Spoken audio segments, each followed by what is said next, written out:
Bonjour, je suis Grégoire Colombet, cofondateur de l'entreprise Pandora Associates et bienvenue dans la capsule IA du podcast Entreprise Curieuse, le podcast qui apporte des illustrations concrètes de la curiosité en entreprise. Aujourd'hui, j'ai l'immense plaisir d'interviewer Alexandre Polakowski qui gère les sujets de l'intelligence artificielle et les sujets réglementaires pour un grand groupe bancaire. Bonjour Alexandre, merci de nous rejoindre pour ce podcast de l'entreprise curieuse et de cette capsule IA.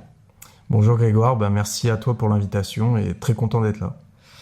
Alors pour commencer, est-ce qu'on peut te demander de présenter ton parcours professionnel et en quoi est-ce qu'il a un trait à notre sujet du jour qui est l'IA et la curiosité? Oui, tout à fait. Écoute, moi, j'ai pas du tout un background technique de base. En réalité, j'ai fait des études de Sciences Po. Lorsque j'étais à Sciences Po, en stage de 4e année, j'ai rejoint la direction des affaires publiques d'un grand groupe bancaire. Et on m'a mis sur les sujets de réglementation, notamment en matière d'intelligence artificielle. Alors à l'époque, en 2019, il n'y avait pas forcément de premières initiatives européennes de réglementation sur l'IA. Mais par contre, il y avait quand même des guidelines sur l'éthique de l'IA qui commençaient à être produites. Et en réalité, c'est comme ça que je suis rentré dans ce sujet. Ce sujet m'a passionné. Et donc ensuite, quand il y a eu la nouvelle commission, celle de Ursula von der Leyen, il y a eu toute une production, un tsunami réglementaire de textes européens et donc notamment un texte, l'AI Act, qui est mon texte de prédilection sur lequel je travaille depuis d'ores et déjà 6 ans côté banque. Et l'idée désormais, depuis que ce texte est entré en application en août 2024, c'est de préparer la banque pour pouvoir se mettre en conformité avec toutes les exigences réglementaires sur l'intelligence artificielle qui sont posées par ce nouveau cadre. Très bien, merci. Et alors, comment finalement la curiosité t'a amené à faire ce métier-là, qui est littéralement un nouveau métier? Tout à fait. En fait, ça a été une curiosité de ma part, je pense, de me confronter à des nouveaux sujets. Déjà de base, même pour Sciences Po, j'avais pas prévu de faire Sciences Po. En réalité, quand j'étais jeune, j'ai toujours été passionné de cinéma. J'avais fait des stages quand j'étais au lycée dans une école de cinéma pour intégrer cette école et faire notamment de la réalisation audiovisuelle. Et en réalité, lorsque j'étais en première et en terminale, il y a eu un professeur qui est venu nous voir pour nous solliciter pour faire de la préparation au concours de Sciences Po tous les mercredis après-midi. Donc pendant que les gens étaient dehors en train de se balader, moi je m'enfermais avec ce professeur dans sa salle et puis il nous parlait d'histoire, de sociologie, de philosophie et il m'a initié à énormément de sujets et ça m'a passionné et j'ai décidé d'intégrer Sciences Po. Et à Sciences Po, en fait, ça m'a permis de me conforter dans cette curiosité intellectuelle, de me confronter à énormément de sujets. Il y a vraiment plein de disciplines différentes dans le tronc commun. Et petit à petit, je suis rentré dans le sujet de l'intelligence artificielle un peu par hasard lorsque j'ai rejoint cette fameuse direction des affaires publiques d'un grand groupe bancaire en 2019. Et depuis, j'ai pas lâché le sujet parce que ce sujet m'a passionné. J'ai compris très rapidement que ça allait être un sujet qui allait être stratégique, disruptif pour les organisations professionnelles, bancaires. Et j'ai décidé de continuer à me mettre à niveau sur le sujet. Et ça nécessite d'être curieux constamment en réalité, parce qu'on en parlera sûrement, mais avec la révolution notamment de l'IA générative, ça nécessite aussi de se mettre à niveau et puis d'être curieux continuellement pour se tenir au courant des grandes évolutions technologiques. Ok. Et donc, qu'est-ce que ça évoque pour toi, la curiosité? Comment tu la définirais et comment est-ce qu'elle se met en pratique? Écoute, c'est une sacrée question. La curiosité, pour moi, je pense que c'est l'idée de sortir de sa zone de confort. On a des certitudes, on a sûrement des biais. D'ailleurs, on parle beaucoup des biais dans l'intelligence artificielle, mais avant tout, il y a des biais humains. Et en réalité, il faut savoir parfois s'émanciper de ses biais, s'émanciper de ses a priori, de ses certitudes, et puis se confronter à des nouveaux sujets pour continuer à exister.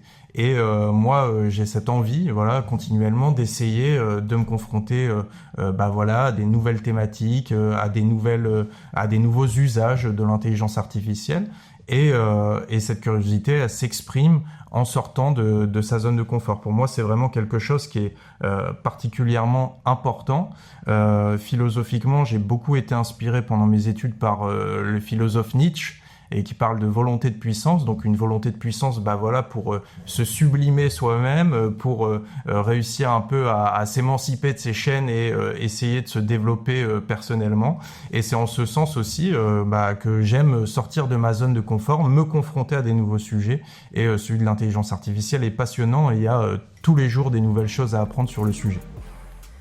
D'accord. Et alors d'après toi, quelles sont les preuves qui font d'une entreprise une entreprise curieuse?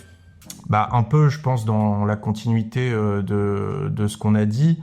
Je pense qu'une entreprise curieuse, c'est une entreprise qui est en mesure, de se remettre en question quand il y a un schéma décisionnel, quand il y a une stratégie d'entreprise qui ne fonctionne pas, savoir prendre du recul pour analyser la situation. Et parfois se dire on peut améliorer ce point, on peut changer de fusil d'épaule, on peut tenter une nouvelle stratégie. Ça, c'est le premier point, c'est évidemment super important. Je pense que c'est une entreprise qui valorise aussi les profils atypiques, les profils un peu transverses, les profils qui viennent de différents backgrounds et qui agit en transversalité, en inclusivité pour inclure un maximum de profils différents et obtenir de la richesse de ces différents échanges. Et puis c'est également, à mon sens, une entreprise méritocrate qui permet de faire monter les profils qui sont ceux qui vont apporter le plus de valeur à l'entreprise et qui les accompagnent dans leur développement et dans celui de l'entreprise. Et puis une entreprise qui n'hésite pas, et on revient encore sur nos pattes, à explorer des nouveaux sujets, et notamment des sujets de transformation digitale, de transformation numérique et d'intelligence artificielle. Comment elle s'est matérialisée finalement cette curiosité dans ton parcours concrètement? Comme je te le disais, moi j'avais pas une prédestination dans mon parcours à rentrer dans le sujet de l'intelligence artificielle, et d'une certaine manière, lorsque j'y ai été confronté, j'aurais pu avoir un instant, une passe de recul, tu vois, et décider de ne pas rentrer dans le sujet parce que j'avais pas ce background technique, parce que j'avais pas ces capacités de compréhension de ce qu'était un système neuronal, du deep learning, du machine learning, etc. Et malgré tout, j'ai décidé de monter en compétence sur le sujet, de lire des livres, de lire les textes européens aussi sur le sujet côté du droit, et de monter en compétence sur le sujet, et puis faire de la veille et me tenir au courant des actualités pour matérialiser cette curiosité et faire en sorte de pouvoir assimiler, digérer ces nouveaux sujets. Et alors, plus spécifiquement, en matière d'IA, de ton expérience, de ce que tu peux voir dans les différents écosystèmes dans lesquels tu évolues, quel est le rôle de la curiosité?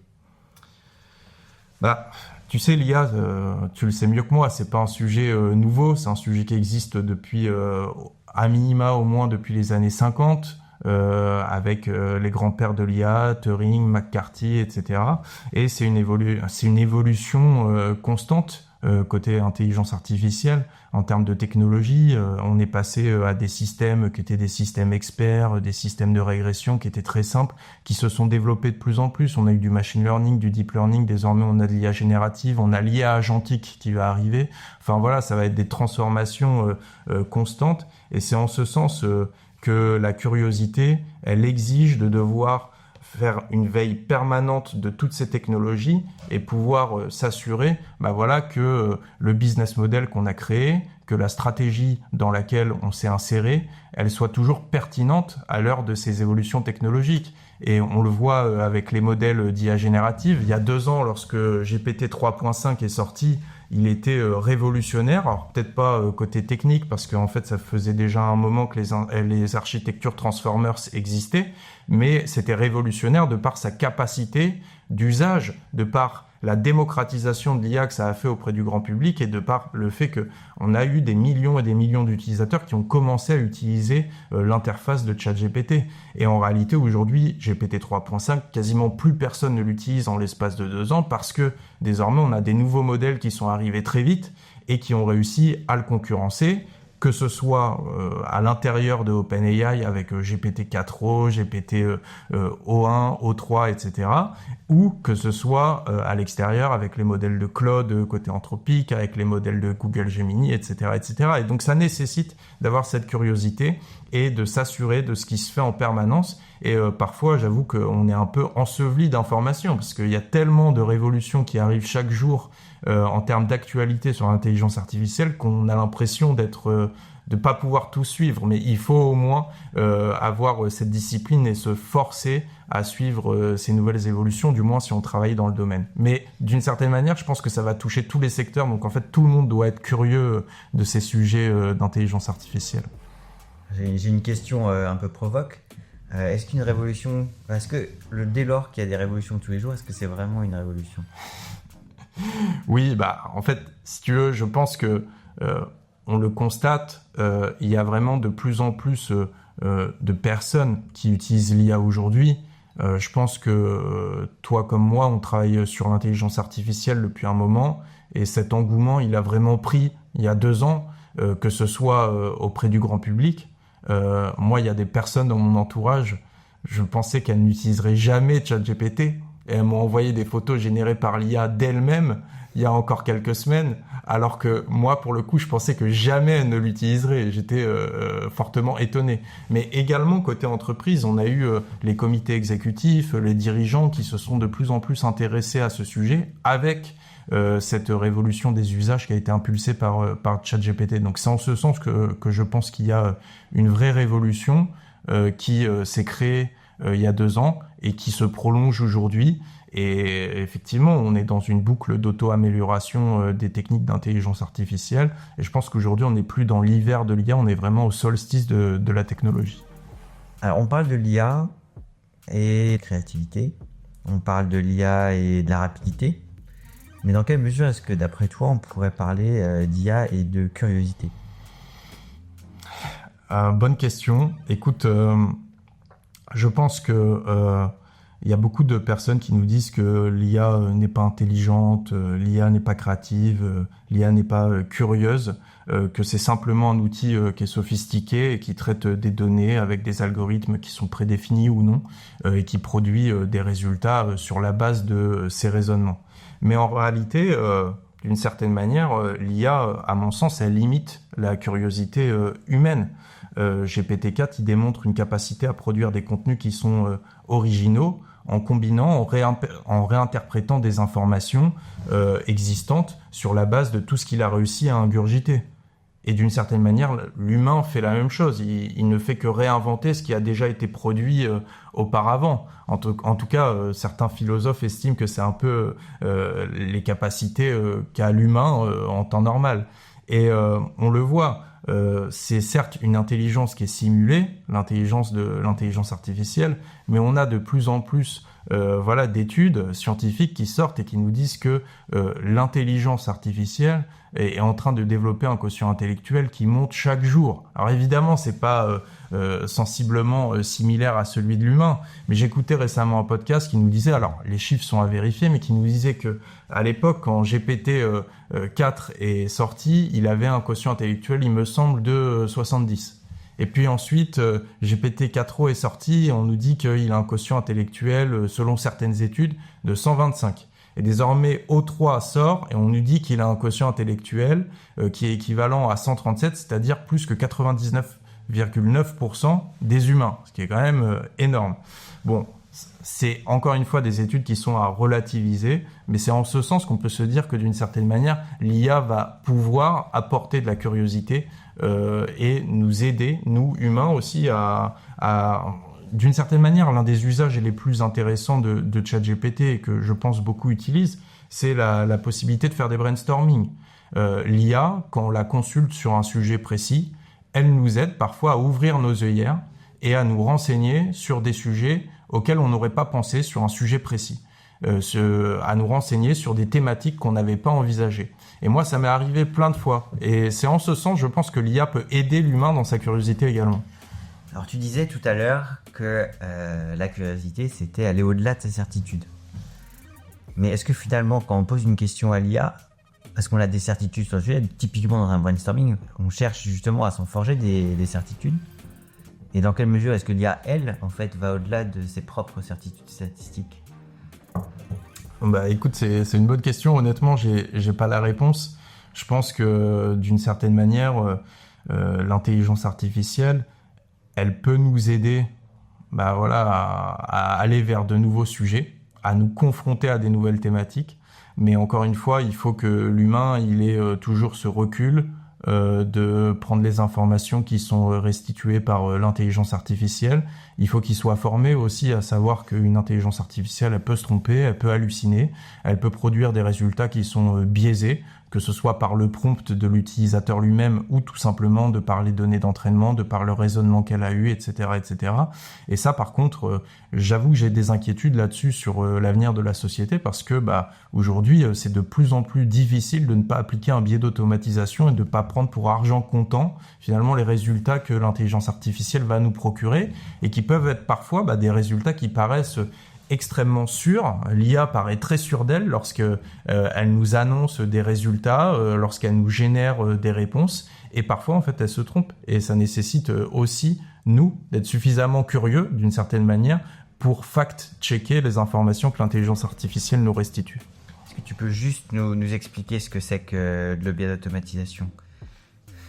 L'idée là dans le sens de ce que je disais, c'est plutôt que d'une certaine manière, quand l'humain va devoir valider une décision de l'intelligence artificielle ou qu'il va devoir appliquer un résultat de l'intelligence artificielle, et là, dans le sens de l'IA générative, c'est lorsqu'on va prompter l'IA pour lui envoyer une requête et obtenir des résultats. Lorsqu'on reçoit les résultats, ça va être de simplement répliquer ces résultats sans prendre le recul humain de vérifier l'information. Et en ce sens, l'automatisation, ça serait d'avoir une réponse qui est produite par ChatGPT et de partir du principe qu'elle est toujours bonne. Alors que, en réalité, c'est pas forcément le cas. Et ça nécessite d'avoir quand même un esprit critique. Et je pense que la notion d'esprit critique est particulièrement importante lorsqu'on parle d'intellect, de curiosité, etc., pour pouvoir fact-checker les résultats qui sont produits par une intelligence artificielle, y compris générative. Alors tu mentionnais des craintes vis-à-vis du développement quelque part de la société lorsqu'on la soumet quelque part à l'intelligence artificielle. Comment est-ce que dans ta vie professionnelle ou même dans ta vie personnelle, tu t'appropries quelque part ces considérations ? Comment est-ce que tu trouves du sens ? Comment est-ce que tu contribues avec tes compétences, ton savoir à appréhender ces évolutions-là ? Ouais. Je pense que ce qui est particulièrement important aujourd'hui, c'est de démystifier les peurs sur l'intelligence artificielle auprès du grand public, que ce soit dans les entreprises auprès des collaborateurs ou que ce soit auprès des citoyens. Moi, par exemple, j'ai donné une conférence auprès d'une mairie auprès de laquelle je suis engagé bénévolement dans le cadre de son groupe du numérique, auprès des citoyens sur comprendre l'intelligence artificielle. Alors encore une fois, moi, sur la partie technique, je suis totalement à l'ouest, donc je suis pas intervenu sur ce sujet, mais je suis intervenu davantage sur le sujet de la réglementation et sur le sujet des impacts politiques, sociétaux, sociaux que l'IA peut avoir. Et j'étais particulièrement étonné de voir que lors de cette conférence, on avait 120, 150 personnes qui étaient principalement des personnes âgées qui sont venues d'elles-mêmes écouter cette conférence et qui étaient curieuses d'en savoir plus sur l'intelligence artificielle, qui parfois étaient même très renseignées sur le sujet, ce qui m'a étonné. On avait un doyen, je pense qu'il devait avoir aux alentours de 90 ans, et il a posé une question à la fin, pendant la session de questions-réponses. Et en fait, nous, ce qu'on a voulu faire aussi, c'était de rassurer les citoyens sur le sujet en démystifiant les grandes peurs sur l'intelligence artificielle. L'IA Terminator, on en est loin aujourd'hui. Et d'ailleurs, la réglementation de l'AI Act traite un certain nombre d'usages qui sont désormais considérés comme inacceptables en Europe et qui sont prohibés sur le territoire européen depuis février dernier. qui sont des usages qui peuvent particulièrement contraindre les droits fondamentaux ou la sécurité des citoyens. Donc ça va être les IA qui vont manipuler le grand public, type Big Brother. Ça va être les IA qui peuvent porter atteinte à la sécurité des personnes, type Terminator. Ou ça peut être les IA qui peuvent également surveiller la société, un peu comme ce qui se fait en Chine avec le fameux crédit social, qui est le fait de surveiller le comportement avec l'intelligence artificielle des citoyens et de leur attribuer une note pour déterminer si ensuite ils ont accès à tel ou tel service ou à tel ou tel bien. Bon, bah ça, typiquement, ce sont des cas d'usage de l'intelligence artificielle qui sont rendus possibles par la technologie, mais qui doivent être encadrés, qui doivent être prohibés, même d'une certaine manière. Et il faut rassurer les citoyens pour leur expliquer qu'en Europe, voilà, on ne permet pas ce genre de choses. Et par contre, il est essentiel à la fois de démystifier ce qui relève de la science-fiction, démystifier ce qui relève des craintes qui, pour le coup, sont couvertes par la réglementation, et par contre sensibiliser sur les risques réels de l'intelligence artificielle. Les risques de biais, les risques de discrimination, les risques d'absence de supervision humaine, les risques de manque d'explicabilité, ce sont des risques qui sont bien présents en matière d'intelligence artificielle qui doivent être traités.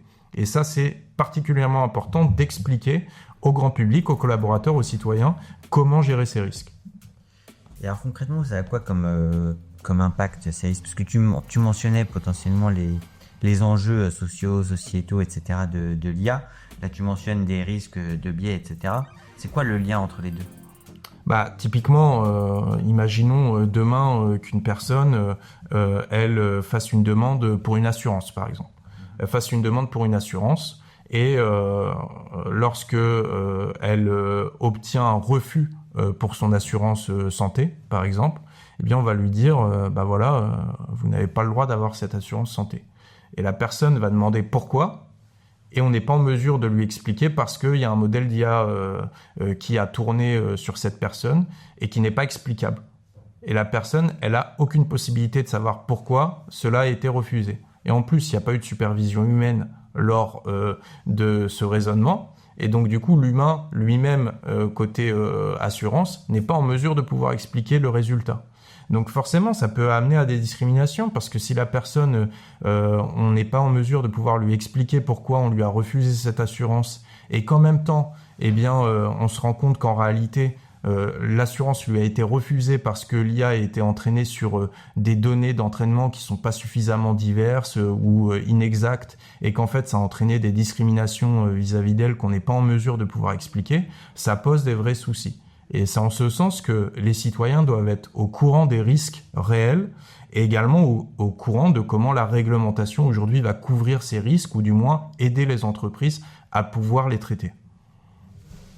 Et comment on les rassure, les citoyens, dans ces cas-là ? Bah, je pense que c'est beaucoup de pédagogie, c'est beaucoup d'exemples, c'est leur montrer comment l'IA au quotidien, elle peut aussi les aider, comment elle peut être une aide pour eux, pour leur métier. Moi, je dis souvent une phrase que je me suis appropriée, mais qui en réalité est partagée, je pense, par beaucoup, c'est qu'on ne sera pas remplacé dans un futur proche par l'intelligence artificielle, on sera remplacé par les humains qui savent mieux l'utiliser que nous.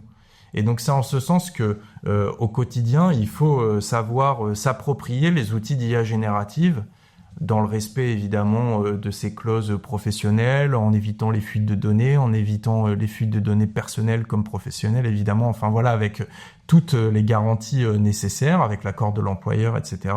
Mais également pour sa vie personnelle, on peut s'en servir, pour s'améliorer. Et notre productivité, elle peut énormément augmenter, que ce soit pour un métier de bureau, mais également pour une profession libérale ou pour quelqu'un qui certes a un métier manuel, mais qui dans sa vie de tous les jours peut aussi utiliser l'intelligence artificielle pour développer des nouvelles idées, brainstormer, mieux organiser son emploi du temps. Tout ça va l'aider à être plus productif. Ok. Et en quoi est-ce que ça a changé ta vie à toi ? Écoute, je pense que l'intelligence artificielle, c'est vraiment révolutionnaire dans le sens où moi j'avais cette appétence sur le sujet que j'ai développé avec le temps lorsque en 2019 j'ai commencé à travailler sur le sujet.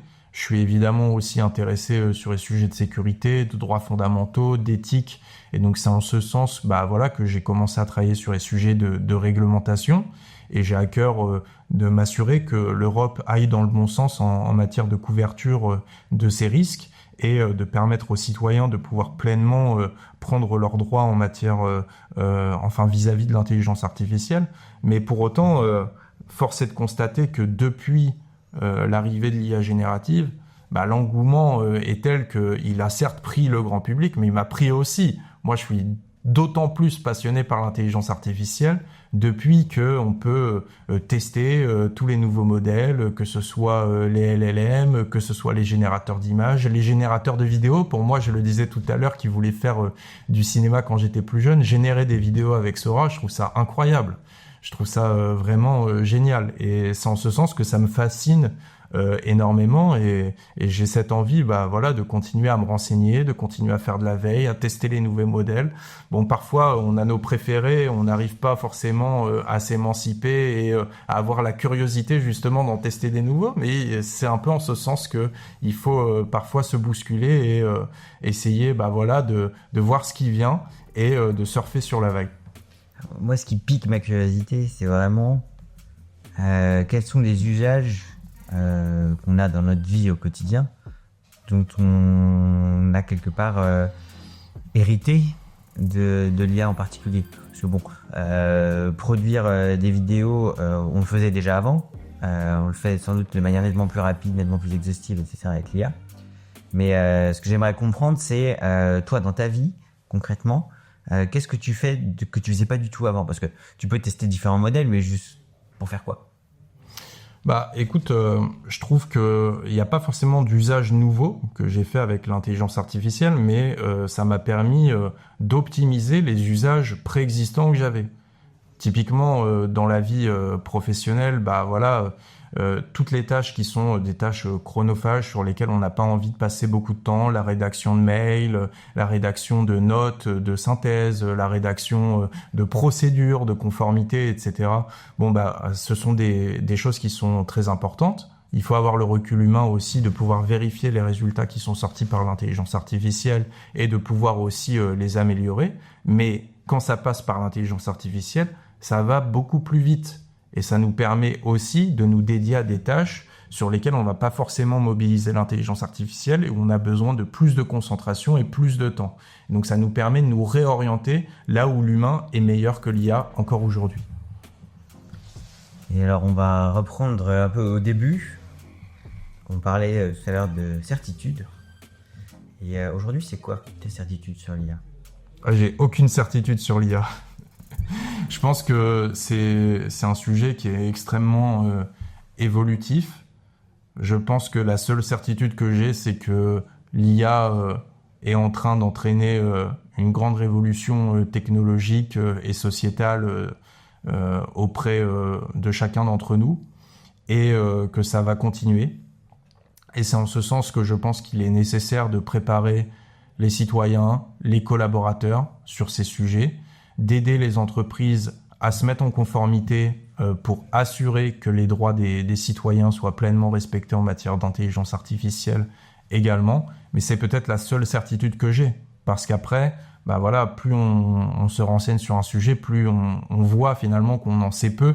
Et il faut justement avoir cette curiosité de toujours se renseigner et d'essayer d'en savoir toujours plus. Mais c'est pas toujours très simple.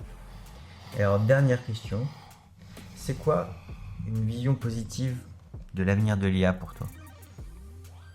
Je pense que la vision positive de l'avenir de l'IA, c'est une IA qui continue à assister l'humain et qui ne le remplace pas. C'est une IA qui va au quotidien être son assistante personnelle, professionnelle, qui va l'aider à se concentrer encore une fois sur les tâches sur lesquelles l'humain est le plus productif, sur lesquelles il faut une intelligence certes cognitive mais également émotionnelle, sociale, etc.